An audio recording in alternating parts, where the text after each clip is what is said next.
Hey guys, today's on schizophrenia and its trickery. Schizophrenia and its trickery, but before we get to this, please allow my brief prelude. As you know, I've conveniently recorded it for our mutual comfort, our mutual convenience, and our mutual luxury. And hey, listen, I've been around a few preludes in my ears. I'm no spring chicken. I'm not a spring chicken. I'm not a spring chicken. And I've been around a few preludes, and I'm telling you, this kid's got something that's particularly luxurious. Kind of like you got something luxurious under the sun? It's got to be under the sun. You got something today? Pound of Swiss? Pound of Swiss cheese? Hello there, my name is Robert Francis. You've stumbled on my Unconquering Schizophrenia YouTube channel. Luxurious cheese. Where me and the bird. That's right. We talk schizophrenia. That's Mike the Rat right there. This is the cut of my jib right here for reasons of my medical confidentiality. I'm a licensed clinical social worker times 15 years. Indeed. That's a lot of gabbing and chatting. Indeed. I've been diagnosed with schizophrenia for a score 5 and 1. Oh, man. And that puts a little gray fleck in my beard. Advancing down the jib. Thank you for joining me on my channel. Now to topic. Over these 25 years of living with schizophrenia, I've learned this. It dwells and it thrives entirely on the bedrock of persuasion.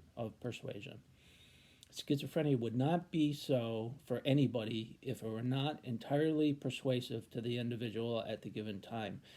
Delusions are entirely persuasive, and that's why they're very persuasive, and that's why we believe them.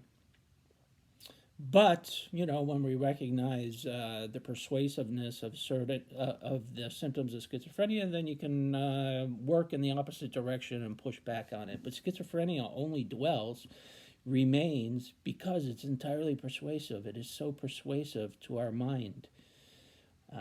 And that's why we need to push back all the time. And we have to be cognizant of our belief systems. But without persuasion, there's no schizophrenia. It's entirely persuasive. And so it takes its power from its persuasion. And of course, the antidote is the pushback to its persuasion to more rational thought, and we have to be vigilant on pushing back the persuasion of schizophrenia. It really rests on our belief systems in many ways. Pound of Swiss, yes. How many different kinds of cheeses are there in the world? Gotta be what? How many would you say? How many different kinds of cheeses are there in the world?